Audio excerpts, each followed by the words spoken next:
नमस्कार, मेरा नाम है सागर और आप देख रहे हैं न्यूज इंडिया एक्सप्रेस।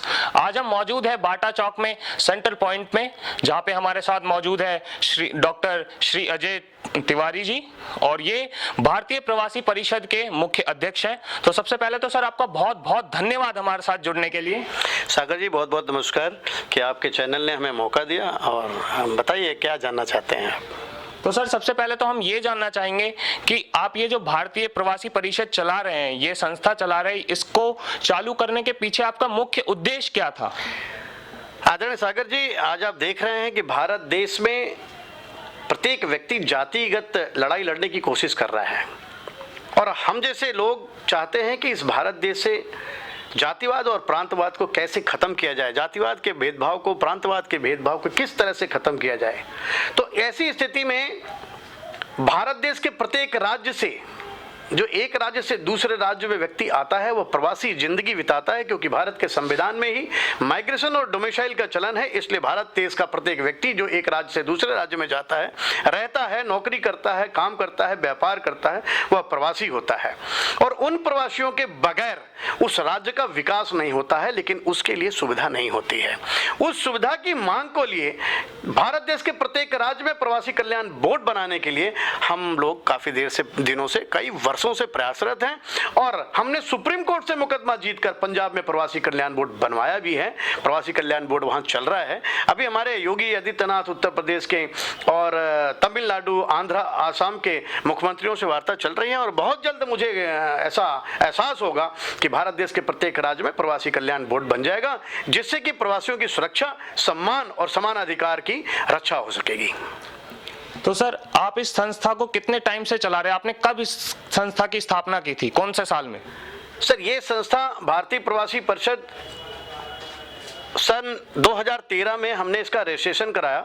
हमारे जहन में तो सन 1990 से था। मैं छात्र संघ का प्रेसिडेंट रहा और उसी समय से हमें इस चीज को सोच रहा था कि कैसे एक राज्य से दूसरे राज्य में रहने वाला व्यक्ति या एक बेटी या एक बेटा जो एक राज्य से दूसरे राज्य में पढ़ने जाता है, नौकरी करने जाता है, व्यापार करने जाता है, उसकी सुरक्षा कैसे होगी, उसका सम्मान कैसे मिलेगा, उसको समान अधिकार कैसे मिलेगा।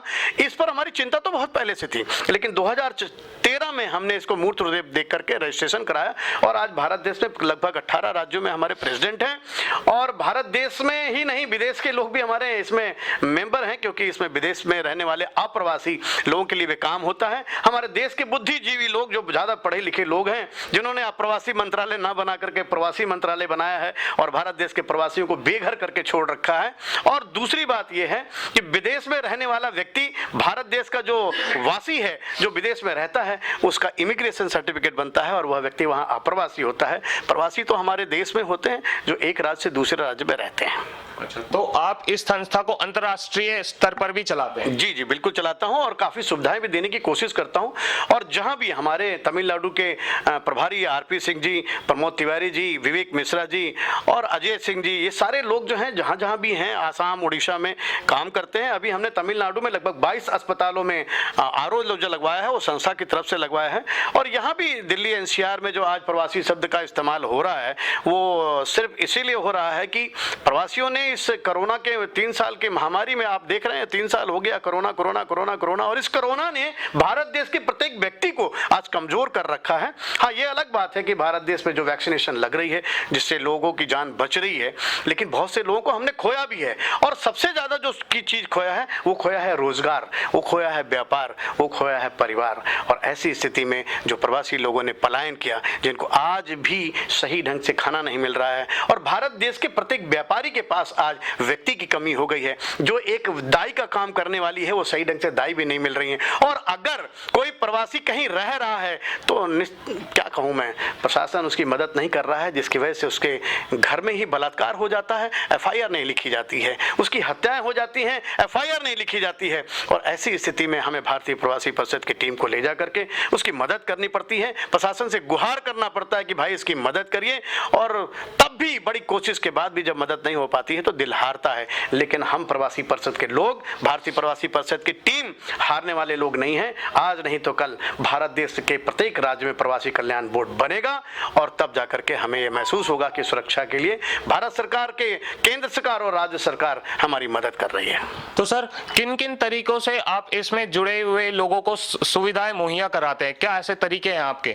सबसे पहले तो हमारे कार्यकर्ता ऐप के थ्रू मेंबर बनते हैं और जो व्यक्ति हमारा मेंबर बनता है उसको भारत देश के किसी भी कोने में, विदेश में भी अगर वो रहता है और उसको 1 साल के अंदर ब्लड की जरूरत पड़ती है तो हम उसे free of cost 1 unit blood provide करते हैं। दूसरा, यदि किसी व्यक्ति के घर में धन दौलत की कमी होती है और बेचारा मजबूर होता है, उसकी बेटी की शादी करनी होती है, तो हम आपस में ही चंदा करके उसकी शादी कराने की व्यवस्था कराते हैं। और तीसरा, जब कभी कुछ लोकल के लोग जो अपने, ऐसा नहीं है कि प्रवासी में भी गलत लोग नहीं होते हैं, हम मानते हैं प्रवासी में भी गलत लोग होते हैं, लेकिन जब कभी वासी जो वहाँ के रहने वाले हैं, जैसे महाराष्ट्र के राज ठाकरे, जैसे गुजरात के लोग, जैसे हरियाणा में, जैसे आसाम में, उड़ीसा में, जैसे लोग अत्याचार करते हैं, तो उस अत्याचार के खिलाफ भी हम लोग लड़ने का काम करते हैं और उन्हें बचाने का काम करते हैं। और हम लोगों को समझाना चाहते हैं कि भारत देश के प्रत्येक राज्य का जो वासी है, उस वासी को हम विष्णु भगवान का रूप देते हैं। वह व्यक्ति विष्णु भगवान होता है, वह रक्षक होता है, संरक्षक होता है, लेकिन जब वह कोई व्यक्ति एक राज्य से दूसरे राज्य में आता है, चाहे वो उत्तराखंड का हो, बंगाल का हो, आसाम का हो, उड़ीसा का हो, तो उस राज्य में वह अतिथि देवो है, भाव है और उसके कार्यों से ही उसके राज्य का विकास होता है। गलतफहमी में लोग जी रहे हैं। जिस दिन अभी हरियाणा में देख लीजिए, हरियाणा में अभी हमारे दुष्यंत चौटाला जी उप मुख्यमंत्री बने और उन्होंने खुलेआम ऐलान कर दिया कि हम हरियाणा के लोगों को 75% नौकरी देंगे। अरे भाई 75% नौकरी नहीं, आप 100% नौकरी दीजिए, लेकिन आपको 100% में विश्वास होना चाहिए कि उस राज्य का विकास उस 100% से हो पाएगा कि नहीं हो पाएगा। एक बीटेक, एक एमबीए, एक डॉक्टर, एक इंजीनियर जब लड़का पढ़ के आता है और उसकी पढ़ाई से ही उसका आगे का विस्तार होता है, विकास होता है। लेकिन आपने तो ऐसे कह दिया पूरे भारत देश में हरियाणा में आप 75% नौकरी देंगे, तो क्या इसका मतलब कि आप भारत देश में बाहर से आए हुए लोगों को बाहर ही मानते हैं और आप बाहर निकाल देंगे? ये ठीक बात नहीं है। जो व्यक्ति जिस काबिल होता है उसे उसका काम मिलना चाहिए, चाहे वो किसी राज्य का हो, क्योंकि भारत देश का प्रत्येक व्यक्ति भारतवासी है। और भारत देश की अखंडता के लिए मैं बार बार कहना चाहता हूं कि जात पात का भेदभाव इनकार है, प्रांतवाद का भेदभाव बेकार है। हम सब भारतवासी हैं, हमें भारत से प्यार है। वासी प्रवासी अप्रवासी की एकता, यही हमारा विचार है। तो सर जैसा कि आपकी पत्रिका में ये 2 लाइन लिखी हुई है ऊपर की कि छोड़ो कल की बातें, कल की बात है बासी, हम भारतवासी भारतीय प्रवासी, तो इन 2 लाइनों से आप भारत की जनता को क्या संदेश देना चाहते हैं? देखिए, मैं तो ये हमारा गीत जो है, ये गीत मैं गीत खुद लिखता हूँ, गजल खुद लिखता हूँ, खुद गाता हूँ। आप महुआ चैनल GTV पर हमारी गजलें कभी कभी सुन सकते हैं। ये गीत हमने लिखा हुआ है। अब आपने इसको छेड़ दिया है तो मैं आपको थोड़ा सा सुना देना चाहता हूँ। छोड़ो कल की बातें, जो कल हुआ उसे भूलिए। जो जात पात का भेदभाव और प्रांतवाद के भेदभाव को पिछले 75 साल से आप मिटाना चाहते हैं और मिटा नहीं पा रहे हैं, उसे भूलिए। लेकिन आज आपको इसकी जरूरत है कि कैसे आप इसे जोड़ सकते हैं। और इसीलिए कहना चाहता हूं कि छोड़ो कल की बातें, कल की बात है बासी, हम भारतवासी भारतीय प्रवासी। छोड़ो कल की बातें, कल की बात है बासी, हम भारतवासी भारतीय प्रवासी। जात पात के भेदभाव को खत्म करेंगे, खत्म करेंगे, खत्म करेंगे, खत्म करेंगे। प्रांतवाद के भेदभाव में नहीं पड़ेंगे, नहीं पड़ेंगे, नहीं पड़ेंगे, नहीं पड़ेंगे। नए दोस्त हैं, नए लोग हैं, हम हैं भारतवासी, हम भारतवासी भारतीय प्रवासी, हम भारतवासी भारतीय प्रवासी। वासी मेरा रक्षक और संरक्षक होगा, वासी मेरा रक्षक और संरक्षक होगा। प्रवासी की मेहनत से हर राज बढ़ेगा, देश हमारा अखंड होगा, कहते वासी प्रवासी, हम भारतवासी भारतीय प्रवासी। बिल्कुल सर। तो मैं ये जानना चाहता हूं कि कोरोना के टाइम पे जब इतने सारे लोग, ऐसा तो जरूर हुआ होगा कि जो लोग विदेश से आए होंगे वो यहाँ पे आके फंस गए होंगे क्योंकि फ्लाइट सारी बंद हो गई, तो वो लोग अपने देश में वापस जा नहीं पाए होंगे। तो उस समय में आपने लोगों की किस तरीके से मदद की? सर, हमारे कार्यकर्ताओं ने, हमारे पदाधिकारी ने, मैं भी एक छोटा कार्यकर्ता हूँ भारतीय प्रवासी परिषद का, हम लोगों ने जहाँ जैसा हम लोगों को समय दिखा, अपने आप को बचाते हुए दूसरों को भोजन पहुंचाना, दूसरों की सुरक्षा करना और ट्रेन के अंदर उनको बिठा करके उनके सही स्थान पर पहुंचाने का काम किया। ये अलग बात है कि हम लोग दिखावे के लोग नहीं हैं। हम लोग पत्रकार और किसी को ढूंढ करके अपनी फोटो खिंचवा कर चर्चा करने वाले लोग नहीं हैं। हम वास्तविक समाज सेवा में काम करते हैं और हमने काम किया।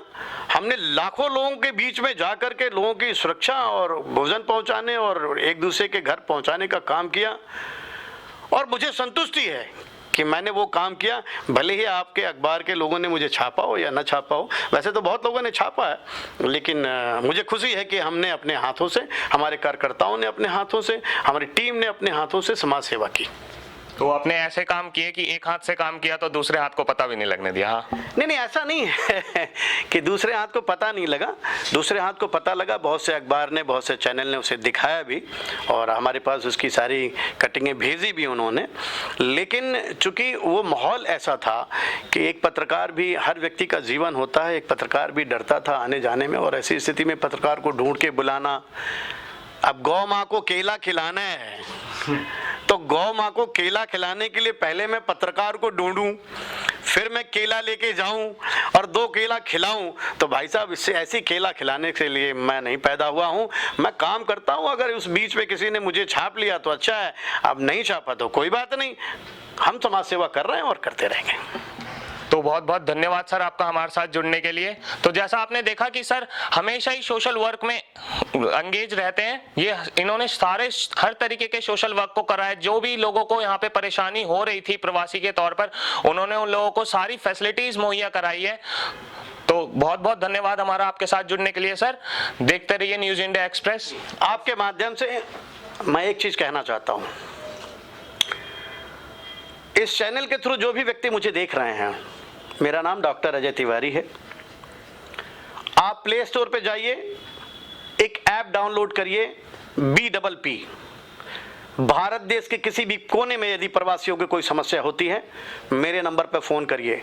मेरे शरीर में जब तक एक खून का कतरा रहेगा, मेरी सांस जब तक चलती रहेगी, मैं कोशिश करूंगा कि उसकी तकलीफ दूर हो और उसकी समस्याओं का समाधान कर पाऊं। और ये मैं बार बार आग्रह करता हूं, जब तक आप नहीं जागेंगे दूसरा कैसे जागेगा। आप ऐप डाउनलोड करिए और अगल बगल के प्रवासियों का साथ दीजिए और प्रवासियों के साथ मिल करके, प्रवासी मतलब ये नहीं है कि आप बाहर से केवल आप आए हुए हैं। एक राज्य में 29 राज्य के लोग जो आकर के काम करते हैं, वो वहां के वासियों का सम्मान करते हुए, उसको भगवान मानते हुए और एक दूसरे की एकता को बना करके इस देश में अच्छे लीडर लाने का काम करिए, अच्छे लोग लाने का काम करिए। ऐप डाउनलोड करिए। अपनी समस्याओं के समाधान के लिए हम हमेशा तैयार रहेंगे और हमारी टीम हमेशा आपके साथ खड़ी रहेगी। बहुत बहुत धन्यवाद सर आपका। देखते रहिए न्यूज इंडिया एक्सप्रेस और बने रहिए हमारे साथ और एक दूसरे की मदद करिए। धन्यवाद। Thank you.